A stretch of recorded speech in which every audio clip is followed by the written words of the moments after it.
Anne from Game Like a Mother. Today I'm going to show you how to play Just One. It's ages 8 and up, 3 to 7 players, and it takes 20 minutes. Let me show you how to play. The goal of the game is to get the most points, which you do by correctly guessing the words on the cards.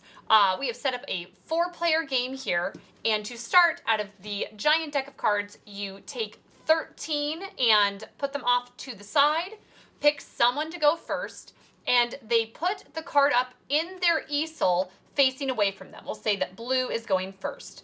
Then, without looking at their card, they pick a number between 1 and 5. We'll say they picked 5.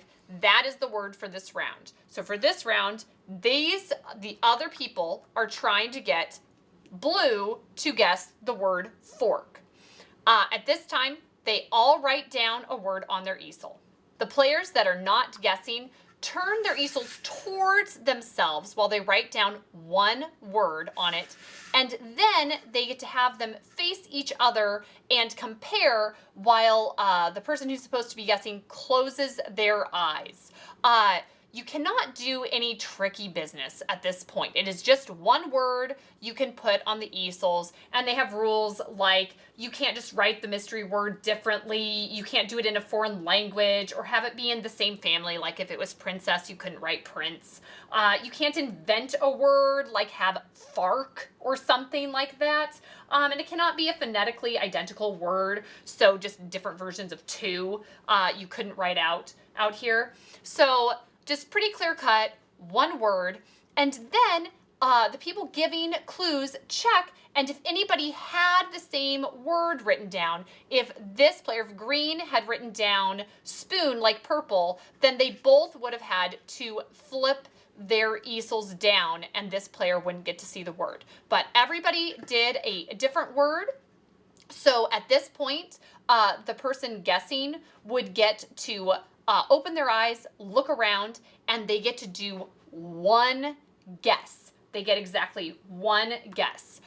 If you're just playing with 3 players, then each of the 2 players giving clues gets 2 easels each, and so they get to write down 2 clues. But then the same rules apply when they are comparing easels. If there's any duplicates, they have to be face down. So you get 1 try and 1 word to guess, and there are 3 different options. You can have success. So if they do guess fork, then the card is left flipped up by the pile, and that symbolizes 1 point.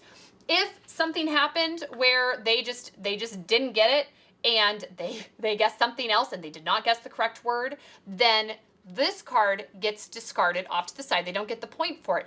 And also the next card on the top of the stack of cards gets discarded as well. So you lose the next card for an incorrect guess.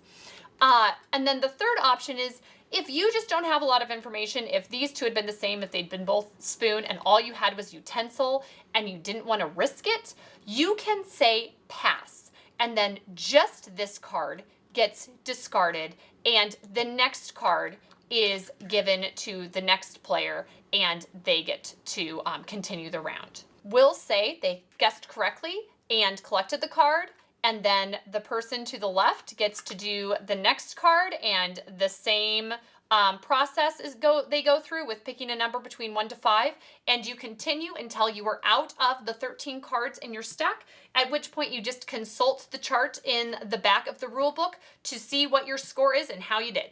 So that's how to play Just One. There aren't a lot of cooperative social games out there, and this one is simple to learn, award-winning, and fun to play. So check it out. Thanks, and see you next time from Game Like a Mother.